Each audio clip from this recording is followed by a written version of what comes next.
Prince Harry is at it again. But this time, his so-called olive branch is raising more eyebrows than ever. A public invitation to King Charles and Prince William to attend the 2027 Invictus Games, conveniently clashing with Queen Camilla's 80th birthday. Coincidence? Not likely. Developing today, Prince Harry has made a bid to entrap King Charles and Prince William by publicly announcing that he will be inviting his relatives to the next Invictus Games, even though its finale is set to clash with the Queen's 80th birthday. I'm going to take you right through this new reporting in just one moment, but first let me bring in Brittany. She is the editor of the Royal News Network. Brittany, I'm sorry, I feel this was a disgusting attempt by Prince Harry to try and force King Charles and Prince William's hand. When will he learn, Brittany? These types of negotiations with your family should not be done in public. These types of negotiations will only ever be properly considered by the royal family when you're not trying to bounce them into looking like the bad guys. Oh, and by the way, Brittany, I would also say that the British public will be right behind King Charles and Prince William if they choose not to go.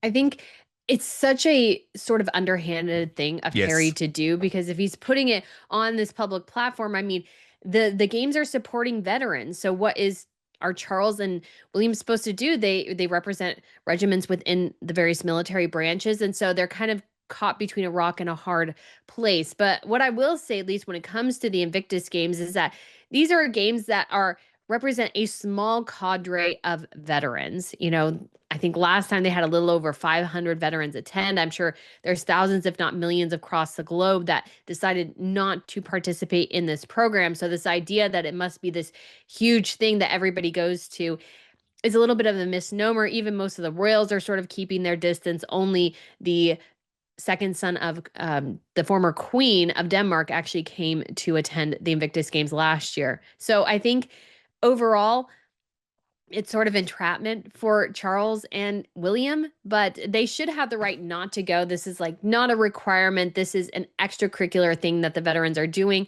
Well, I'm sure they send their support at the same time. They're like, Many are calling it a PR trap, a calculated move to force the royals into a corner, and once again paint himself as the poor, rejected victim. Today, we're breaking it all down.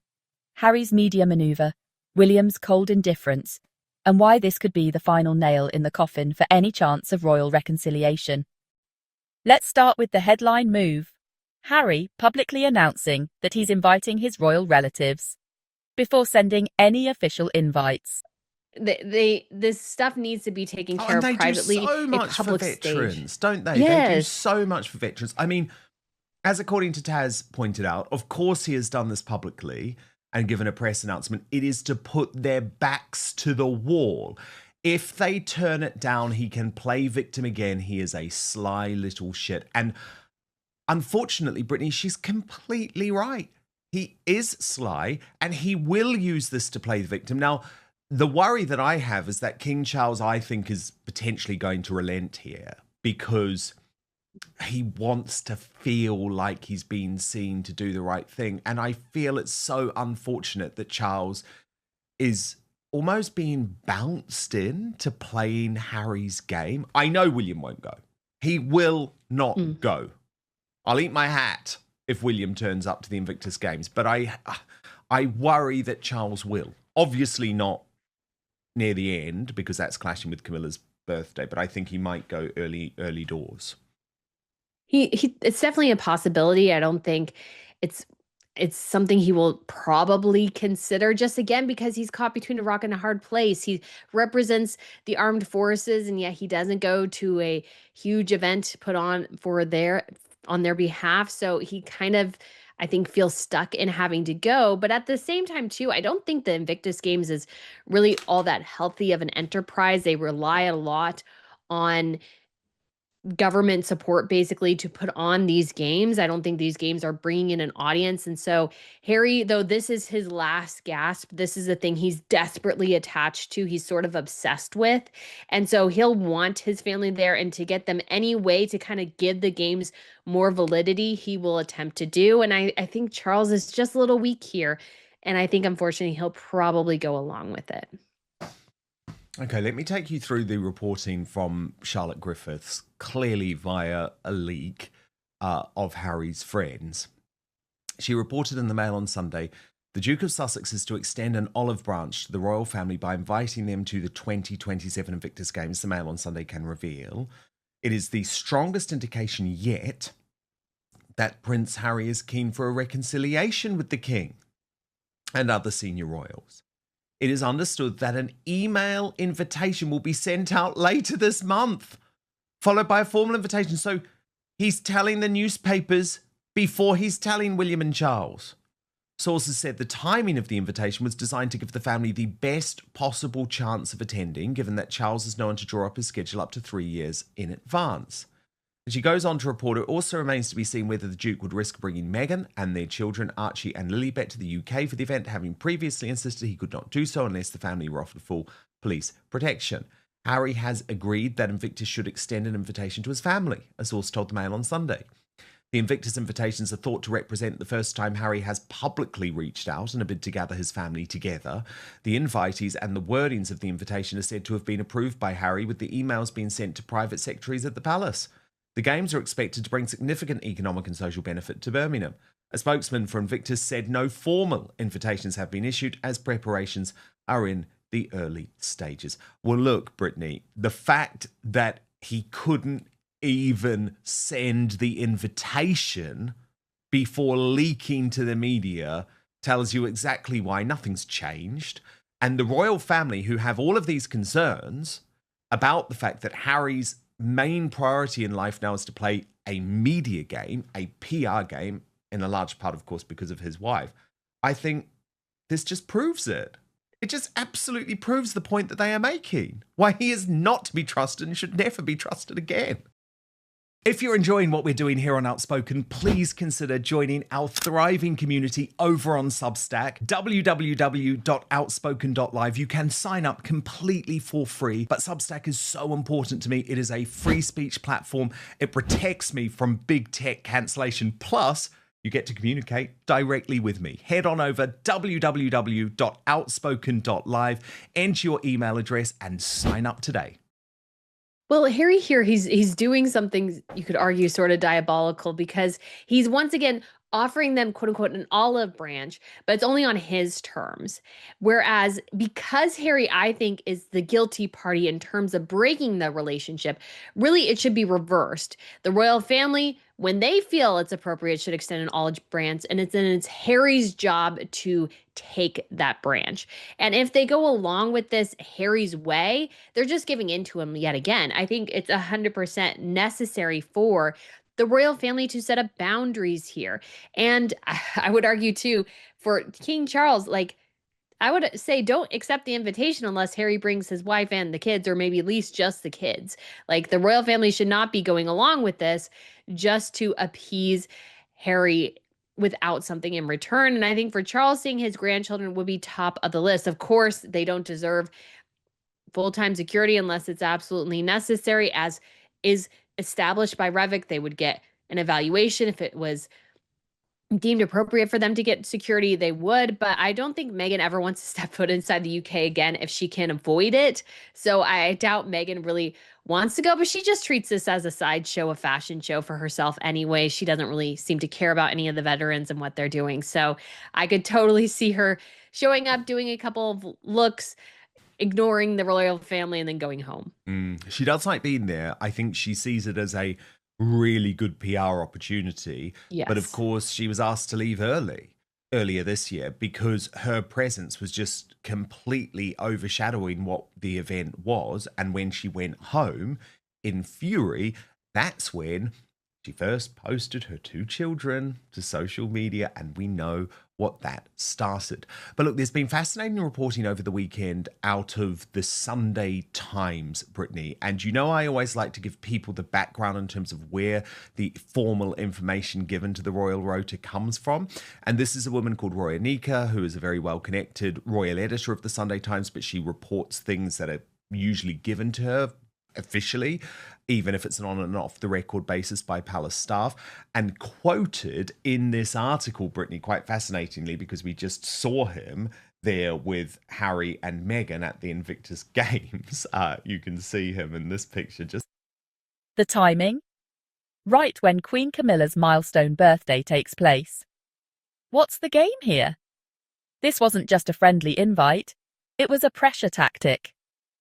By leaking it to the press, Harry ensured that any refusal by Charles or William would look like cold-hearted rejection of a veteran-focused event. just behind in the sunglasses, Jason Knauf, who we know was the guy who revealed the bullying information to the world and also remains William's most important treasured advisor as the head of the Earthshot Foundation. He is actually quoted within this article. So I think a lot of this information off the record is coming from Jason Knauf, which means it's coming directly from William. And I just like to set that up where I can give some type of indication so that people know where the information is coming from. And this is a new take on the whole Prince William, Prince Harry issue.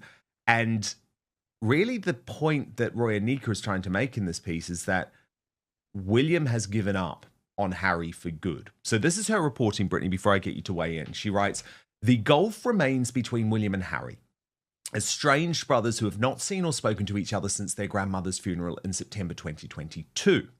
The Sussexes split from the royal family in 2020, and the subsequent fallout has probably forever divided two brothers who were once the closest of kin.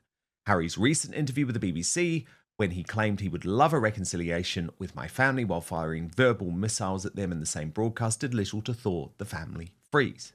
But those closest to William have noticed a marked recent shift, where he once raged at his brother's outbursts. After the publication of Spare, a friend told me, though he was determined not to publicly respond, he was burning inside. The anger has subsided to indifference. A friend tells me what has struck me the most recently is that he just doesn't mention it at all. It used to be that the family stuff was taking up a lot of space in his head. It was a very close relationship and he was very upset. But he's not letting it get to him at all anymore. It is a change. It's sad, but it's a much healthier space for him to be at. There's bemusement in royal circles, Roya Nikkhah reports, at a recent report suggesting Prince Harry wants to keep the HRH titles for his children, Archie and Lilibet, so that they can decide for themselves whether they want to become working royals when they are older. Under the next reign, roles for Archie and Lily as working royals are unlikely. So, Brittany, that is as close as an official briefing that you're going to get. Okay, because Jason Knauf has contributed on the record to this report. And this report, by the way, we'll go into it, looks much more into how William is wanting to transform the monarchy in general.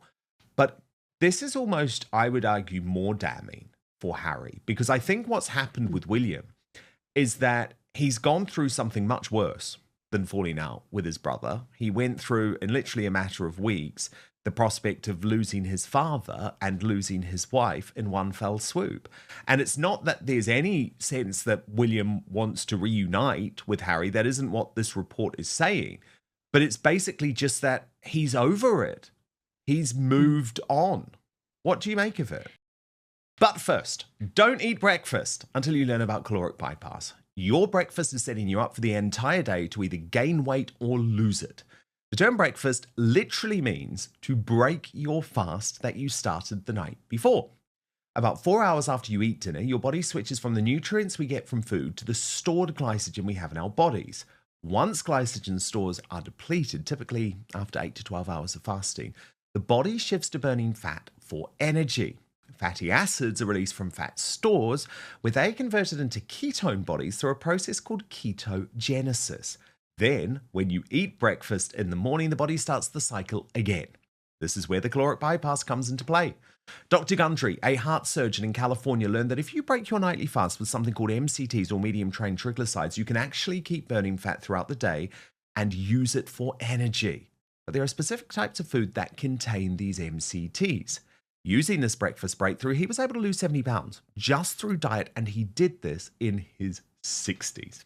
You can find out all about it and his exact method by going to thehealthyfat.com/outspoken. That's thehealthyfat.com/outspoken, or just click on the link in the description box below.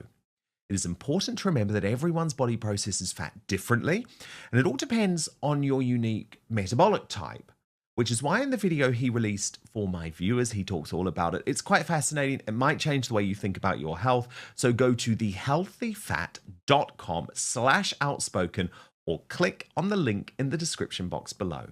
But now back to the show. I think the key word there is indifferent. Like, it's one thing to love or loathe something, but once you reach the point of indifference, that means you don't care either way, and you're beyond even noticing anything going on about it. So I think in this instance for Harry, like, he should be terrified that his brother is sitting at this level of indifference, because it means he doesn't really care. And he has moved on. There's so many other things taking, you could say, space in William's life, his wife's health, his father's health, the prospect of the crown, his children, that Harry at this point, I mean, Harry is just, even to William, I think something he laughs at and then kind of, has a little chuckle about, puts away, and then doesn't think about all that much anymore. Now, while I do think that's probably a healthy space mentally for him to be in, I think there does need to be some addressing of the issues that Harry and Meghan pose to the crown with their sort of cosplay royal routine, abusing their titles and HRHs, those sorts of things. But William is thinking to himself, you know what? My brother and I, we had a good run, but at this point we're done. Unless there's something big that happens and Harry is seriously, seriously groveling, there's no future here. Harry's relationship that he had with his brother is over at this point. And Harry's the one who did that. Nobody else but Harry. And total bemusement, Brittany, at this concept put forward by Prince Harry that there could be any royal role ever for Archie and Lilibet. Yeah, it was just absolutely, when I read that, I was like, is he out of his mind? And you can tell again that the delusions and the fantasies are still quite at hold, and Harry still doesn't fully grasp the impact of his decisions, the consequences of them, that somehow in his mind, he thinks that anybody from his family is interested in having his kids as a working royal is crazy, and HRH does not automatically means somebody's a working royal or has the opportunity to be a working royal. Harry should even know that at this point. So I think it's a future here for his kids that Harry didn't quite anticipate. But William, I mean, he has no relationship with Archie and Lily. Why would he want them within the royal household? That just doesn't even make any sense. But Harry, unfortunately, he still is sort of, you could call it, drinking the Kool-Aid and not totally understanding everything and the multiple implications of that Brexit decision. Going along with his wife, yeah, I'm sure he got the high of being the savior for 5 minutes, but now that reality is kicking in and his kid's future is not looking quite so royal as he was thinking, he's probably really rethinking a lot of things. Brittany, there were some other hints at the future of the royal family under a King William, and it's certainly going to be different. No intention of moving in to Buckingham Palace, for example. A massively scaled back version of the coronation. A lot of the key traditions, I guess, people associate with the royal family may be at threat in some way with William, because, for example, they even make the point that, he's not really into the horse racing, doesn't really give a damn about Royal Ascot. He went for one day this week, but it's likely that people like Zara Tindall will step up, that Sophie, the Duchess of Edinburgh, will step up. What do you make of these plans for a scaled down monarchy that are clearly on William's mind as King Charles, according to Lady Colin Campbell, battles this incurable cancer? Well, we have heard this from William before, like they called it royalty with a little r. And so this is not a surprise, but I think there's a danger here because you don't want to take this too far. So I feel like sort of the danger for William is the overcorrection.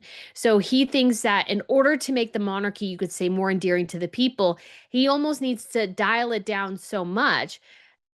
And once again, he gets to slip into the role of the misunderstood, mistreated outcast.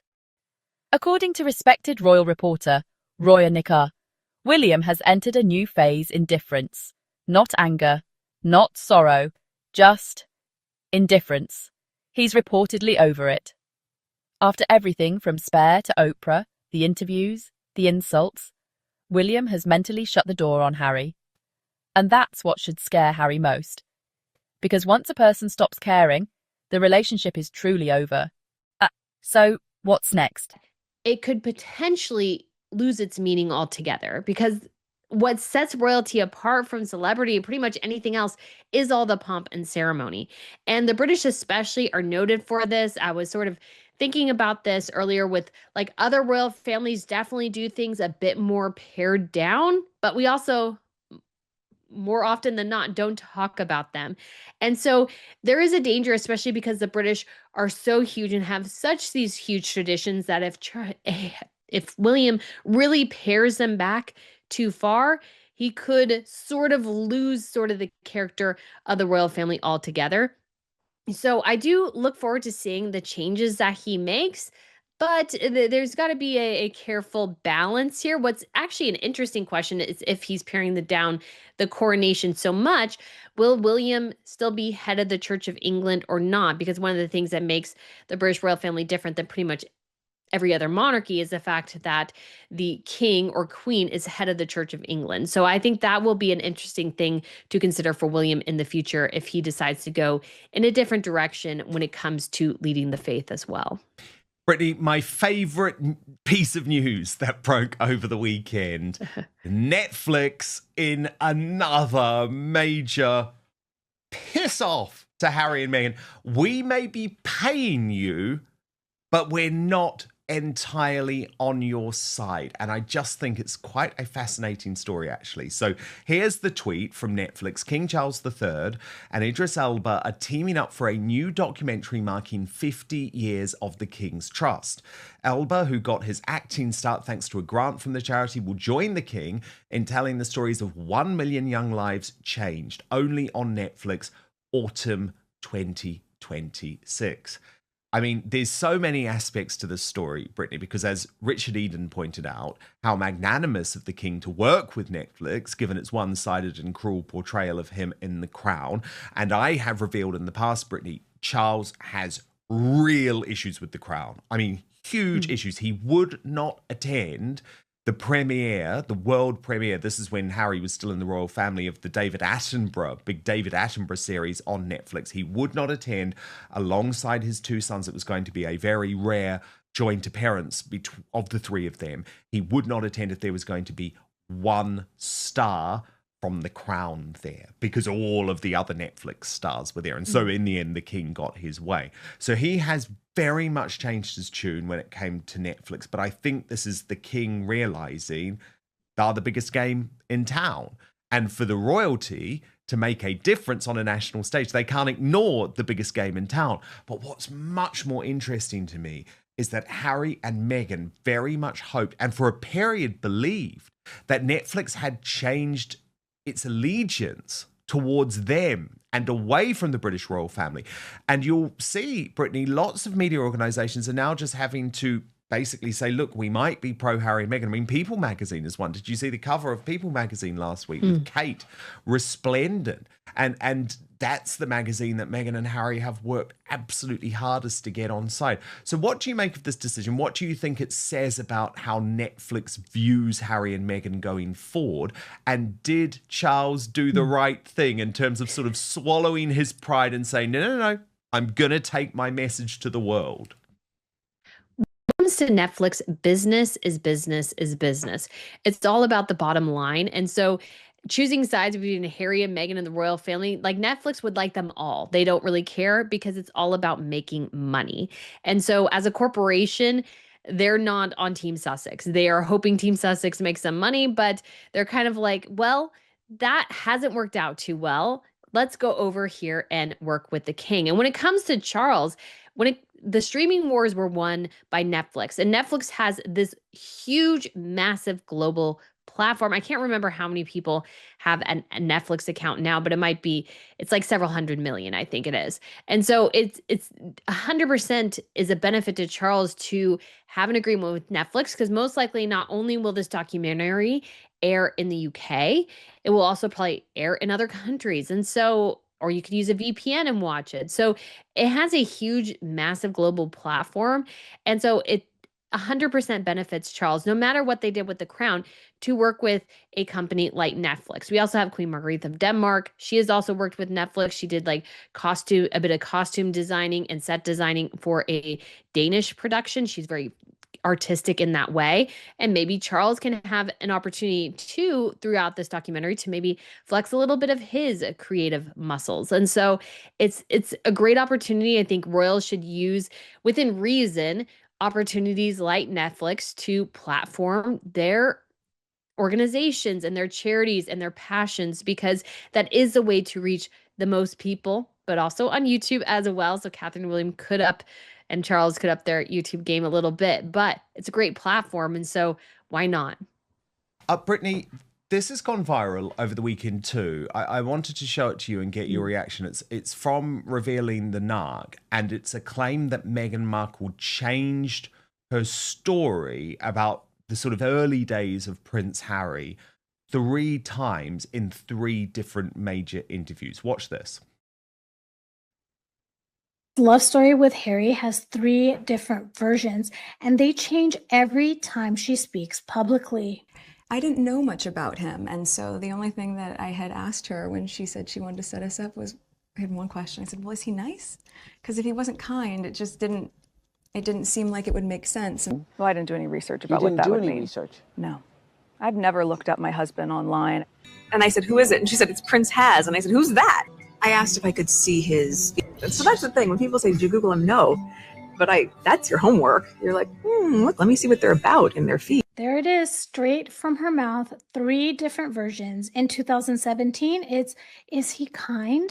In 2021, it's, I never Googled him. And in 2022, I checked his feed, but that's it. So I want to know, which Meghan do you believe? 2017, 2021, 2022? Or none of them, maybe, Brittany. Or none of them. Who do you believe? You could definitely believe none of them. I think that's a completely valid opinion. But the one I sort of lean towards more is the Instagram one, where she was searching him via Instagram, because that seems to me very Meghan, because Meghan is obsessed with Instagram. And if she looks through his Instagram feed, that doesn't really give her a full view of him, but of the him he's trying to portray to the world. And she can sort of engage with that and sort of highlight those feelings that she's maybe getting through his feed, because it's showing his curated version of himself rather than maybe who he actually is. Because we all on Instagram, we all on social media show off our best faces. And so Meghan is definitely, I think she's pretty manipulative. And so she was definitely looking into that. But the idea that she never Googled or researched or only cared if he was kind is complete BS. She was trying to move in those circles. She was trying to find a famous guy. She knew she was aging out of her role on Suits, and she had no other prospects. The acting roles were not rolling in. So she had to find some sort of rich guy, and Harry was a fool apparently who went along with it. So yeah, that's the version we have, but I think all of them have their kernels of truth, but are they any of them the full truth? Probably not, because Meghan is sort of allergic to the truth. More media stunts? More victimhood? Or will Harry finally realise that real reconciliation doesn't happen in headlines? What's clear is this: William's moved on. Charles may be tempted to bend, but even the king is learning the hard way. Harry plays by his own rules, and trust has been shattered. Let us know in the comments. Do you think Harry is being manipulative? Will Charles attend the Invictus Games? And is William right to walk away for good? Don't forget to like, comment, and subscribe for more no-nonsense royal coverage.